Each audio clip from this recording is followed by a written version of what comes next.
Hey, what's going on, folks? I'm back with a new Planeswalker review. Sorry, it's been a while since I've done one of these, but I think that this Planeswalker deserves some recognition and really just explaining how he works, because I don't even know what to go with it. We'll just go with it. It's a very unique Planeswalker for a few reasons, but really, I think we should just get into talking about how to play with this Planeswalker, because it will take some getting used to.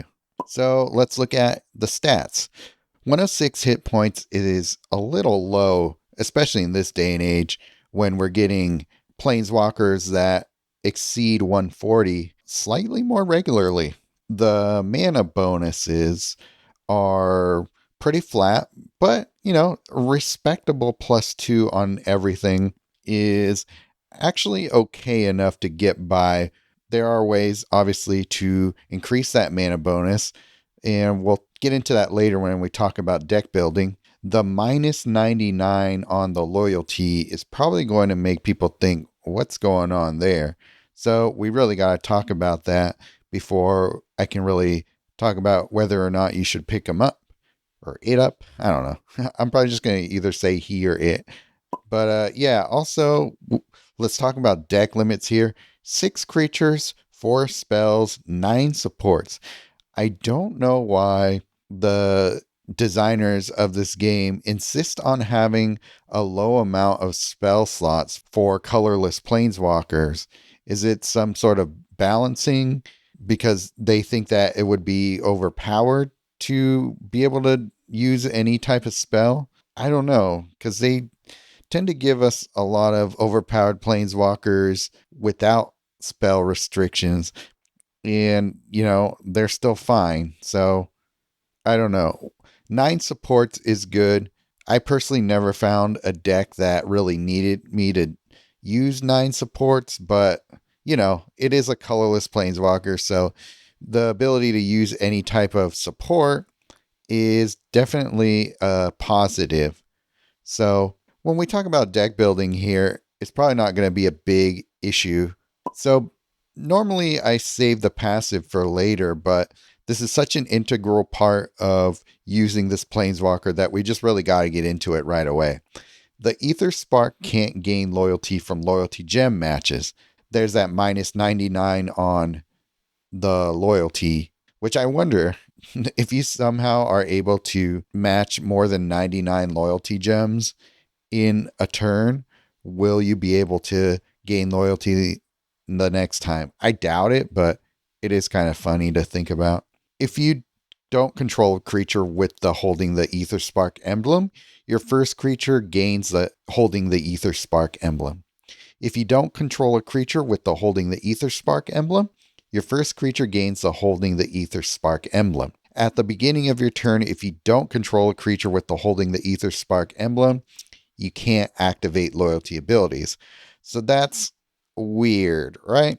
In order to use any of your loyalty abilities, you have to have a creature on the board at the beginning of your turn that has that holding the Aetherspark emblem. So I think that will turn off a lot of people to this planeswalker just because they don't want to be beholden to, they don't want to have their loyalty abilities held hostage by not being able to keep a creature on the board.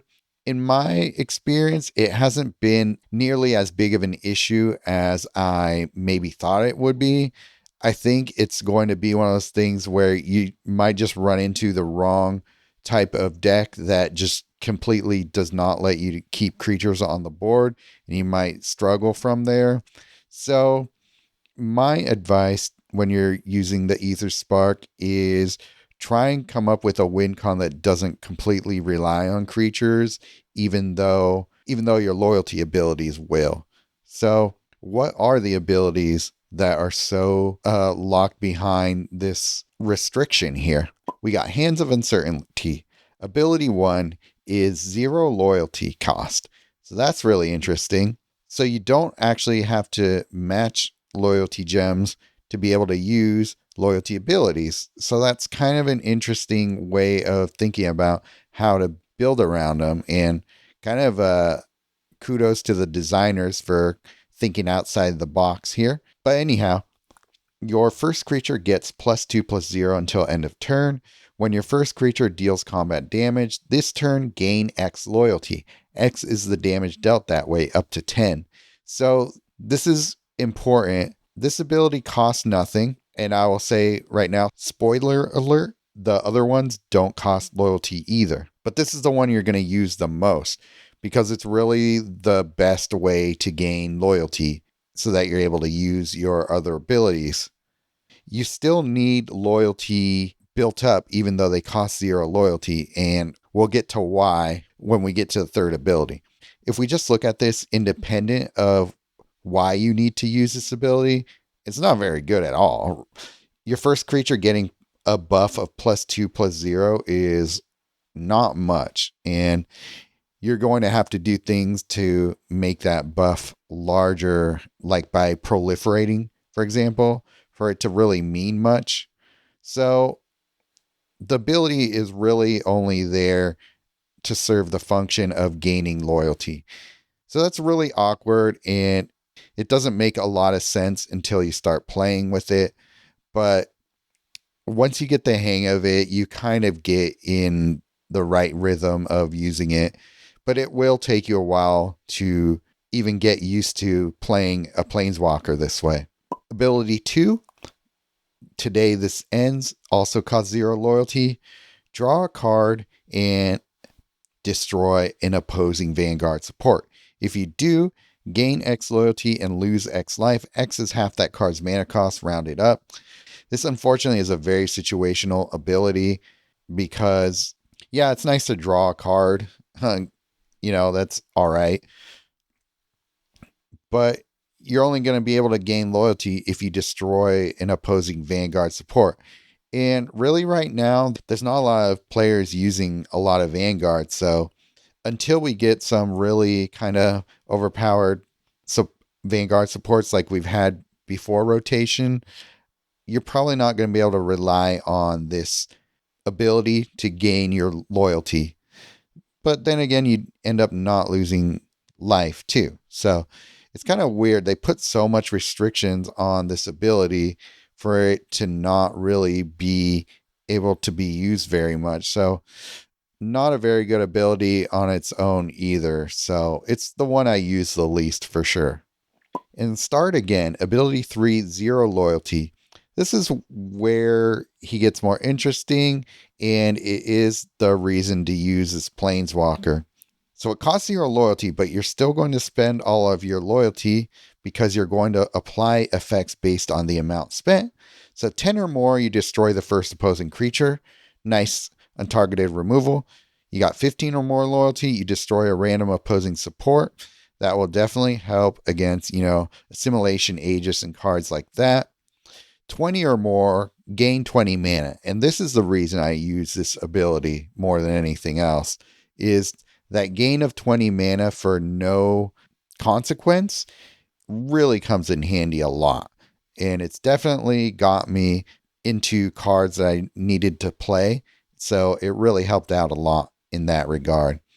And then 30 or more, deal 30 damage to your opponent, which is pretty good. And it is a nice little extra win con if you get stuck in a match that you can't really find your way out of. It helps a little bit, but it really doesn't do it that much for you other than speed up a match by that much. For me, the whole reason to use this ability is to gain that 20 mana, and the 10 and 15 levels are just nice side benefits for sure. Being able to destroy the first opposing creature is nice. So this really is a lot of the reason to use this Planeswalker. If you get the hang of being able to gain that 20 mana pretty often based on what you have going on, then this Planeswalker can be pretty consistent. But he is not a Planeswalker for beginners, even people who haven't been playing the game that long, even if they don't really consider themselves beginners. might not really like this Planeswalker. It's a very kind of specialized Planeswalker. I don't even call him niche because you can use it in a various amount of scenarios, but there are definitely places where you don't want to bother trying to build a viable deck for. And yeah, we'll talk about that in a little bit as well. But yeah, here are the pros and cons of this Planeswalker. Unique and creative structure to its loyalty kit, that's for sure. There's not another Planeswalker like it. I would say the closest thing to this Planeswalker in terms of like just kind of unique way of playing with it is the latest Yugen. Yugen the Ineffable was a Planeswalker that was kind of along this line, but was definitely a way worse version of a Planeswalker like this. I much prefer using the Aetherspark over Yugen the Ineffable. The fact that it's a colorless Planeswalker makes it inherently versatile. As long as you have no color restrictions, you have everything available to you at your disposal. But I personally just kind of use this Planeswalker as more of a training grounds, fun type of Planeswalker. But yeah, it's a solid baseline of mana gains that can level up with the right cards. You know, you got your Hall of Gemstone. Sunken Citadel is probably the easiest to get a hold of there. And I use Sunken Citadel, and I really like it in this Planeswalker because that means I'm gaining 7 mana on every color match for really just having that card in play. So it's great for that. And the cons. So that 4 spell slot, not a fan.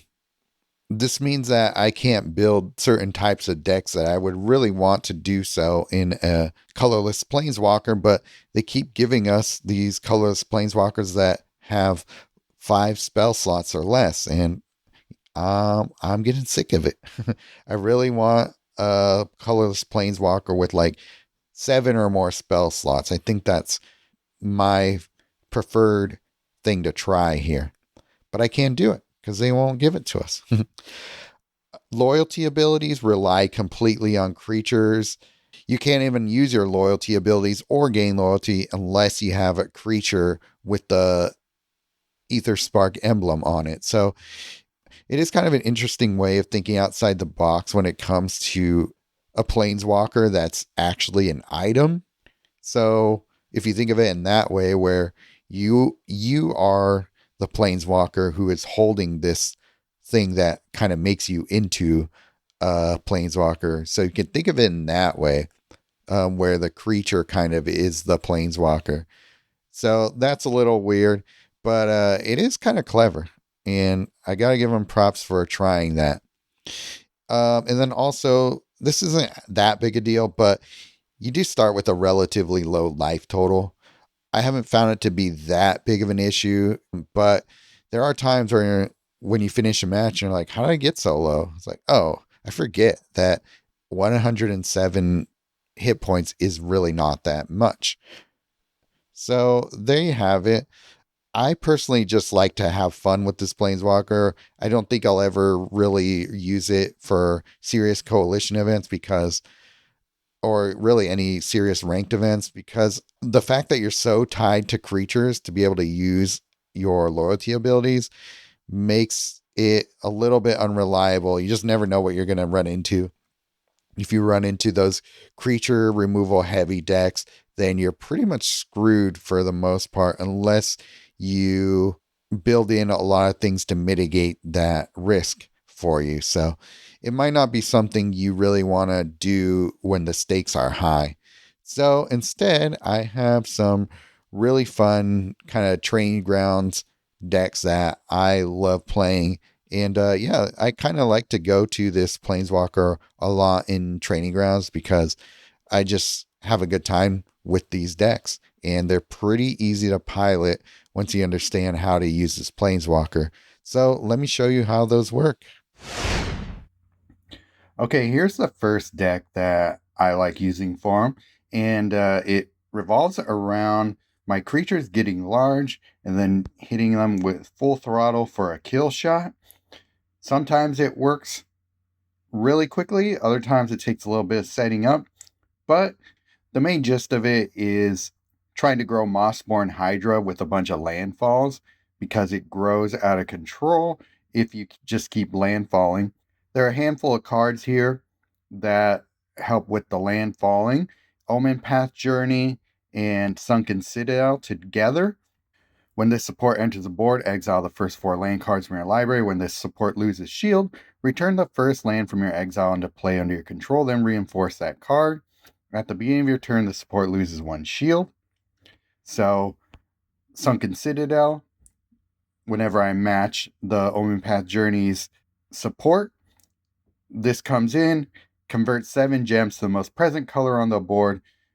So that is likely to cause a landfall. So I like to try and get Omen Path Journey down as quickly as possible. Mystical Teachings to be able to fetch either Attempt with Discovery, which is going to convert 20 gems to green, therefore creating more landfalls. And then the Discover 4, grabbing more pieces that I might need. And if I'm ready to win, then I pull a Full Throttle and we'll cast that. Quest for the Necropolis is a great card that not a lot of people either have or are using, but this works off of landfalls as well. We corrupt 3 gems, and that's a lot of times going to convert things to black. A lot of times that's going to convert more gems to black. Then pick one of the first 4 cards from your graveyard, fetch that card. And what I like to do is fetch spells, Mystical Teachings if I have one in my hand.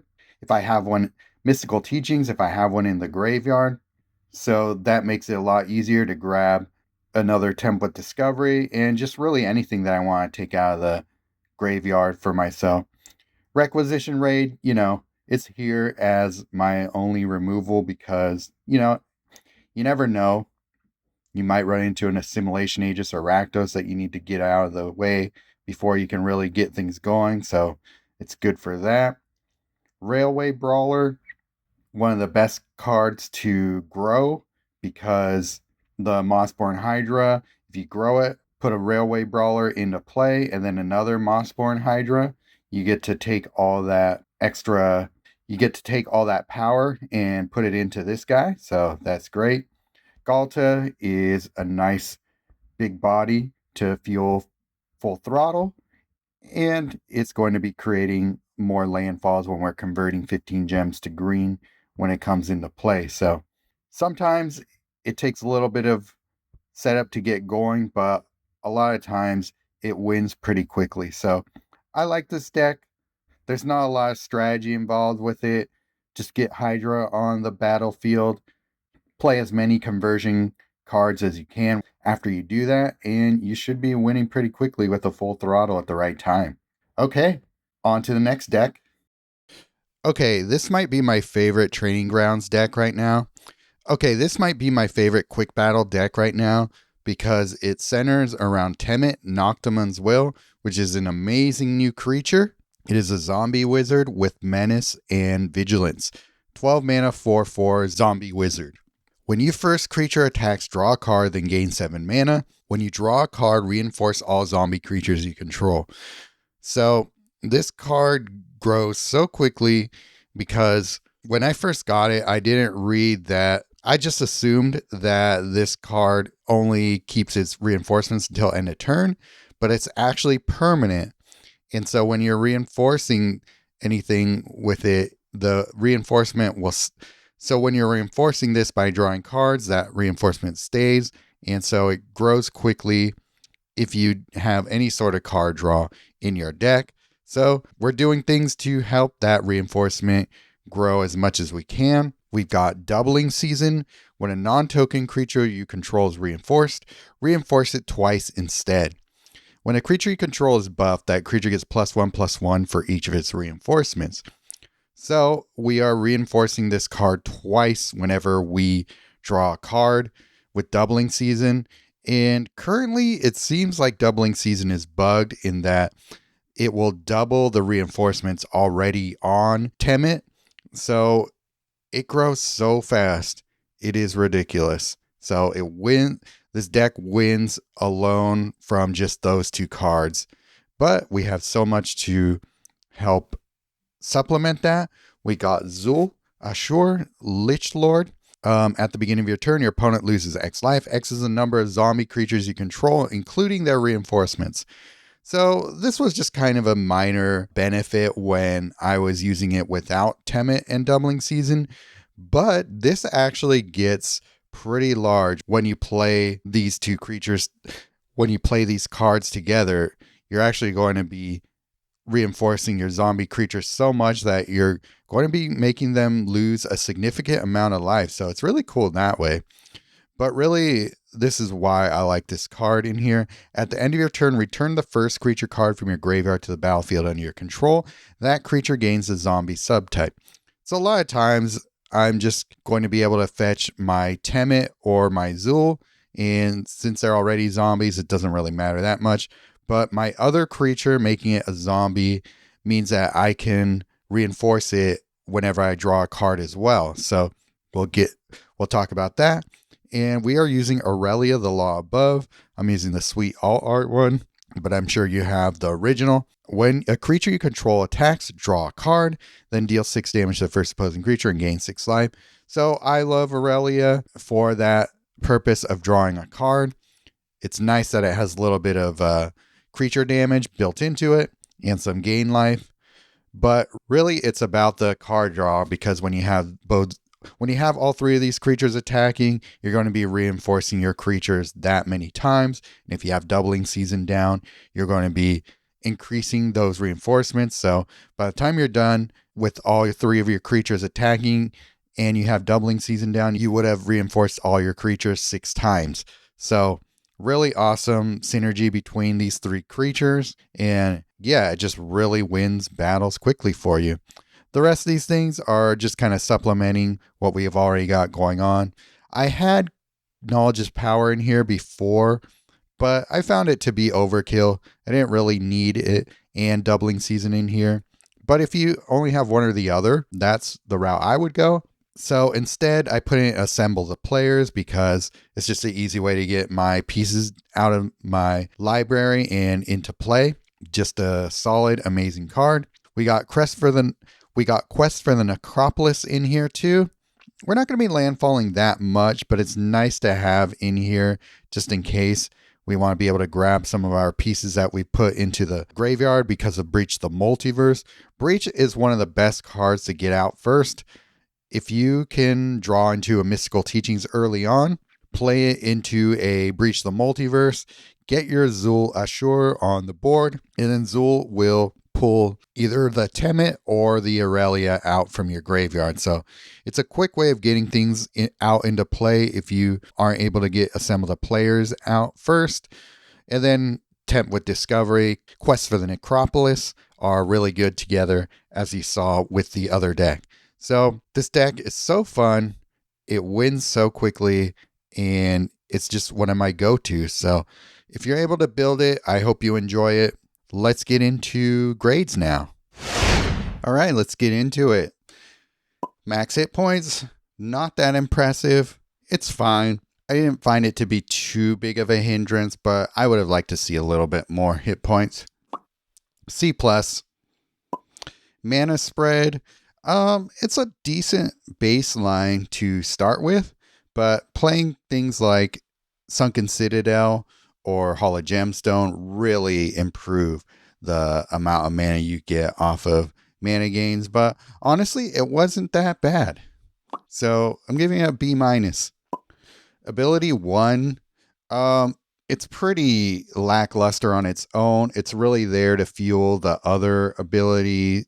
It's really there to be able to gain loyalty for the third ability. So it's a C-. The function is really to be part of a sequence that you're going through. So it doesn't really do much on its own. Ability 2, also very situational. You're hardly ever going to want to use this ability over any of the other ones. So also giving it a C-. Not enough people are playing Vanguards right now, so you're not getting a lot of loyalty out of it most of the time that I played this Planeswalker. Ability 3 is the best part of this Planeswalker's kit, that gaining 20 mana for 0 loyalty. is very nice. You do have to jump through a few hoops for that, but I find that the payoff of using the third ability is mostly worth it. So, giving it an A, actually. Passive ability, very strange, very unique ability. I know it's not going to be for everyone, and it takes a long time to get used to it. And a whole thing I haven't really talked about before, but when I was first trying to play this Planeswalker, I would always forget to use his abilities because being that they cost 0 loyalty means that they never show up on the UI. So what they should have done is made it so that the loyalty abilities are always there for you to see in some way, even if they're like grayed out or something. If you play this game long enough, you're used to things being a certain way, and they completely changed it without a good representation of that change. So it's confusing in that way until you get used to it. Then once you get the hang of it, it's fine. But it is the thing that makes this Planeswalker unique. And it's not going to be for everyone, but I think a lot of people will actually like this Planeswalker once they start playing with it. So I'm going to give it a B. I don't even know how accurate that grade is. This Planeswalker, honestly, was the hardest one to grade because the way that it works, you can't really judge each ability on its own. They're all in conjunction with each other, so there is a lot of synergy. I know I say that word a lot, but they did try to do something pretty unique, and whether or not it failed, I'm glad they took that risk. And I think it is a pretty decent Planeswalker. But anyhow, let's get back on track.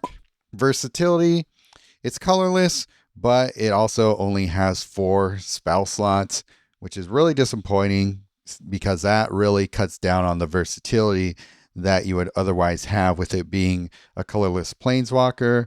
And then also you're tied to using creatures to be able to use the abilities themselves. If you put all that into account, there are a lot of ways that the versatility is hampered. So I do still think that you can build a lot of cool things with it. So I'm actually going to give it a pretty high grade here, an A-, even though all of those other things are working against you in terms of the versatility.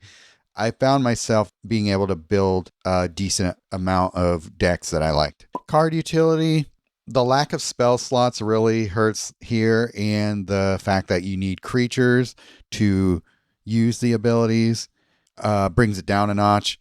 But the fact that it's colorless also makes it so that you can use a bunch of different cards and do interesting things with them. So I'm going to go ahead and give it a B. And fun, once you get past the weird limitations and you figure out how to actually use this Planeswalker, it can be a fun walker. I don't think it's a good Planeswalker for serious competitive play because of all the requirements to be able to use everything in the kit, and that lack of spell slots. Again, big deal for me, so that's why I keep bringing it up.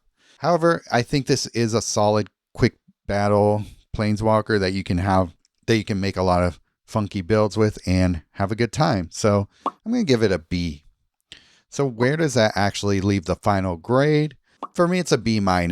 The fact that it's so dependent on a certain board state in today's meta, you can really fall behind on a match if you can't use the abilities because your opponent keeps wiping out your creatures. And then that also means you can't build creature lists and all that. I mean, you could, but then what's the point? So, solid Planeswalker for non-competitive play, but I don't trust it to handle weekend coalition events. So, there you have it. I do like this Aetherspark Planeswalker. I think it brings some unique things to the table that I quite enjoy, but it is just one of those ones I just mess around with. I just don't really use colorless Planeswalkers in competitive events these days. There are some times where I use it, more so in Legacy, because you get even more of an opportunity to use a lot of cool things. But the lack of spell slots in colorless walkers, I wish they would at least give us one that we can really build a nice colorless Planeswalker that can run some spell heavy decks. That's all I want right now from the next colorless walker. So there you have it. Hope you enjoyed this review. I will have the one for Venser out pretty soon. Hope you guys are still enjoying the game. I know there's a lot of things happening in the community that have kind of turned people away from it. But if you're having fun, let me know in the comments. And yeah, maybe it'll encourage other people to, feel more positive about the game. So, all right, I will see you in the next review.